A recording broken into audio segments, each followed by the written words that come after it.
안녕하세요. KB국민은행 조희수입니다. 안녕하세요. 이코노미스트 문정입니다. 이제 여름 휴가 시즌이잖아요.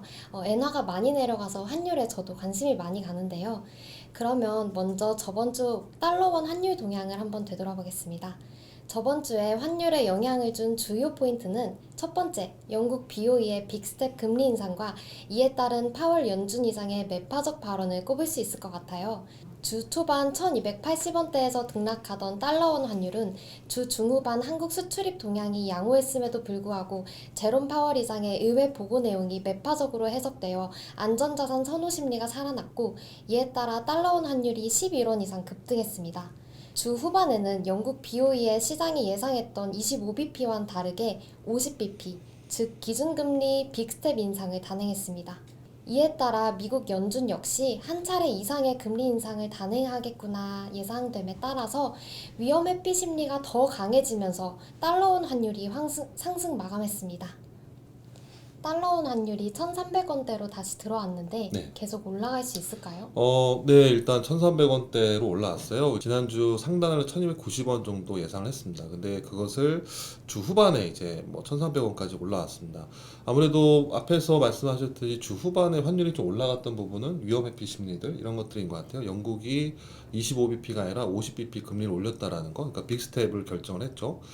사실상 영국이 빅스텝을 했다는 부분은 아직은 긴축이 끝나지 않았구나라는 이제 불안 심리 요인으로 작용을 했다라고 볼 수 있고, 또 하나는 중국 경제에 대한 기대가 더 약해졌어요. 중국 여계 위안화가 환율이 7.2를 넘어섰던 부분들, 연중 최고치를 경신했던 부분은 아무래도 중국에 대한 기대감이 상당히 약해졌고, 중국 경제 기대감이 약해졌다는 얘기는 그만큼 이제 한국 경제나 한국 수출, 그 원화에도 좀 부정적인 영향을 미치지 않았나라 보고 있습니다.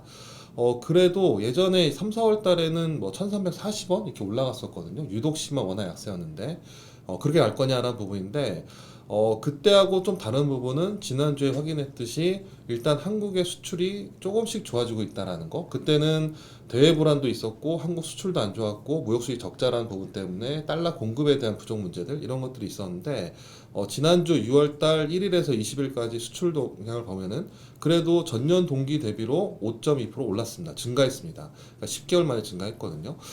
그래서 이 수출은 그나마 좋아지고 있다라는 것은 무역 수지 적자는 줄어들 것이다라는 부분이기 때문에 지난주 환율이 오른 부분은 원화 쪽보다는 대외 부분들, 특히 달러나 이런 것들이 영향을 미쳤다라고 볼 수 있기 때문에 환율이 지난 3, 4월 달에 기록했던 1340원대까지 더 오르지는 않을 것이다라고 봐야 될 것 같고요. 그래서 3, 4월 달에 나왔던 대외 불안, 내부 불안 이런 것들이 그래도 내부 쪽에서는 좀 안정이 됐기 때문에 대외 불안만 가지고 다시 환율이 전고점을 갈 거냐는 부분은 그렇진 않을 것이다. 다만 위험 회피 심리 때문에 환율이 조금 올라가는 방향이 있지만은 그래도 상단은 좀 제한적이지 않을까라고 봐야 될 것 같습니다.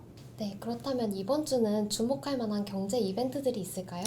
네, 이번 주에는 사실상 주 초반에는 지표가 별로 없어요. 주목할 만한 지표가 미국의 내고자 조문이나 이런 것들이 있긴 한데, 주 초반에는 별로 없고 주 후반에 다 몰려 있습니다. 주 후반이 월말이기 때문에 30일 날이 금요일인데 금요일 날에는 오전에 중국의 6월달 PMI 지수가 발표될 예정이고요. 저녁에는 미국의 이제 PCE 지표, 그러니까 미국의 연준의 물가 판단 지표인 PCE 물가 지표가 나올 예정이라서 사실상 주 초반에는 별로 없습니다. 근데 다음 주에도 아마 미국 연준 인사들 발언이 좀 있을 거기 때문에 아마 시장은 연준 인사들의 발언에 조금 주목할 거라 보고 있고요. 일단 주 후반에 나오는 중국의 이제 6월달 PMI 지수, 업황 지수인데, 제조업은 아마 전월하고 비슷하게 기준치 50을 좀 하회할 것이다. 그래서 제조업은 여전히 부진하다, 생산활동 부진할 거다라 보고 있고요.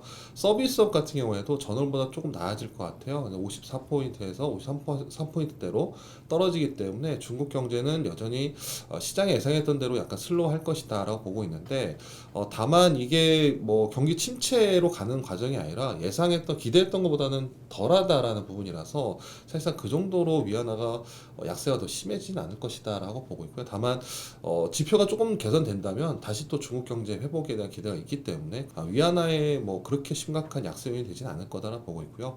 저녁에 발표될 미국의 PC 물가 지표가 5월달 지표가 있는데, 이미 5월달 미국의 소비자 물가 발표됐어요. 그래서 사실상 PC 물가가 그렇게 중요하진 않은데, 이 레벨 자체가 얼마나 낮아질 거냐, 지난 5월달 9월달 소비자 물가하고 좀 나눠졌기 때문에 그렇게 보고 있지만 일단 근원 PC 물가, 그러니까 연준의 정책에 영향을 미치는 근원 PC 물가는 여전히 좀 높을 거다. 다만 그게 때문에 연준이 더 많은 금리를 인상을 해야 되느냐라는 부분은 그 정도로 지표가 영향을 주지 못할 것이다라고 보고 있습니다. 그래서 다음 주에는 이번 주죠. 이번 주에는 주목할 지표가 별로 없는 가운데 연준 인사들의 발언 그리고 주 후반에 나오는 중국의 PMI 지수나 아마 PCE 지표 이런 것들을 아마 시장에서 가장 주목하지 않을까라고 보고 있습니다. 이번 주 환율 전망은 그럼 어떻게 보시나요? 네. 지난주에 저희가 상단을 90원 봤는데 그거를 이제 넘어서 1,300원으로 돌아왔고요. 그래서 앞에서 말씀드린 것처럼 대외 불안 요인은 좀 남아 있지만 그래도 이제 한국의 수출이나 이런 것들은 조금 개선되고 있다. 그래서 상단은 좀 막히지 않겠느냐라 보고 있고요. 달러 환율이 지금 100일 이평선이 1,303원 정도 있고 그 위에가 이제 50일 이평선이 1,315원 정도 있습니다. 그래서 만약에 미국 연준 인사들의 좀 매파적인 발언들 아니면 시장이 약간 불안 심리라고 한다면 아마 상단은 1,315원 정도 있지 않을까라 보고 있고요.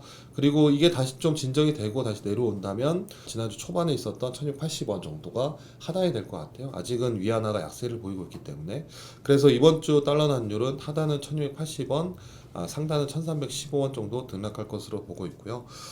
여전히 조금 내려갈 것 같다라고 보고 있습니다. 그리고 유로 환율은 1,400원에서 1,435원 정도. 그 다음에 이제 엔원 환율이 요즘 많이 내려왔어요. 엔화 약세 때문에. 그래서 그런 부분에도 900원은 조금 지켜질 것 같아요. 그래서 900원에서 920원 정도 등락하지 않을까라고 보고 있습니다. 지금까지 똑똑한 환율 이야기, 환율 똑똑이었습니다. 감사합니다.